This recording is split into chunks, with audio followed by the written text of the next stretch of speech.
I do have a funny story about my engagement ring. When I was pregnant with our first child, I was about 6 months pregnant, and I was just getting ready for bed, and I was putting lotion on my hand, and I thought I carefully put the rings on the back of the toilet. And as I'm lotioning, I see something out of the corner of my eye, and I looked, and the ring slips off. Goes in the toilet, it's like slow motion, and it goes into this little hole, and I'm going, no! And our bedroom is situated so that Terry could hear me, and he says, honey, are you okay? And I said, I just put the ring just went down in the toilet. And he says, oh no. Well, we tried to get the ring out, and it was in a casting hole. So we go in and we look, and I reach my hand in the cold water, and I can't get to it because it's gone too far in this little hole. I could kind of feel it, and I actually think I wedged it in.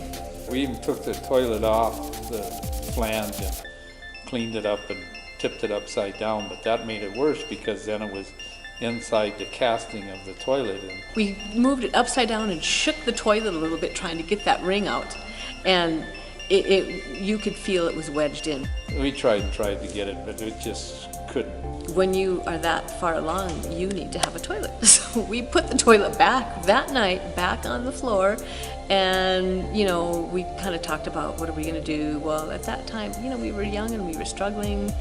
We priced the toilet, and we just didn't have money for a new toilet to replace it.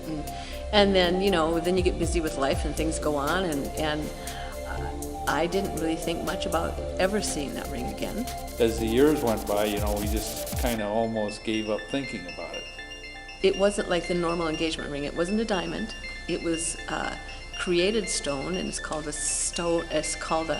sapphire, a star sapphire.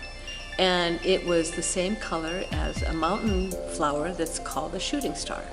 So it was romantic. That's what Terry called me, his little shooting star. So that's why we picked the ring out. It was just fabulous. We sold the house. We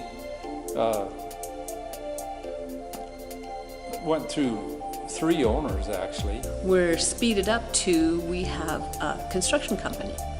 So we were doing roofing at one point, and I love the story because it's a story of God's timing, because we were about 4 months behind in our work. By chance or divine providence, depending on your theology, the house next door was getting a new roof from our construction company, Abraham and myself. So Terry and Abe were up on the roof, and Terry looks over his shoulder and sees these people who own the house we used to have carrying a toilet out. Now, to me, the 4 months delay, and actually even the timing, how long does it take 2 men to carry a toilet out of the house, put it in the truck? A few seconds, really. He saw that. He gets down off the roof, goes over there and asks them what they were doing with the toilet. That's my favorite part of the story. They said, yeah, well, whatever.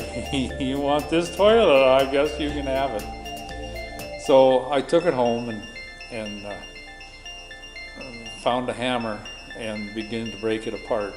So he calls me up from the shop and he says, can you come up to the shop?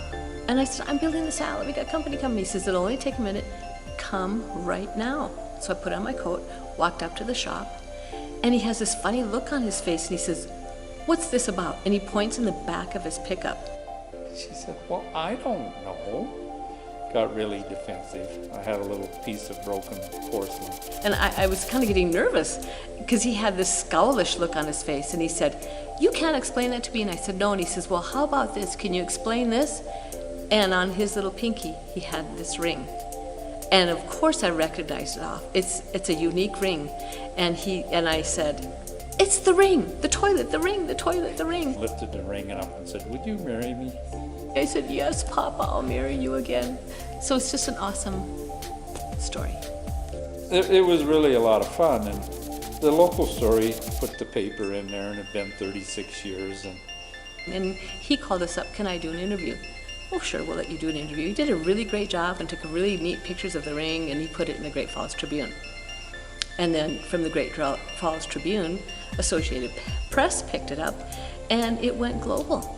It was just amazing to me that people in China and India and Denmark and England and all over the country were calling us about finding that ring. We read blogs from India, from China. It just was a global story.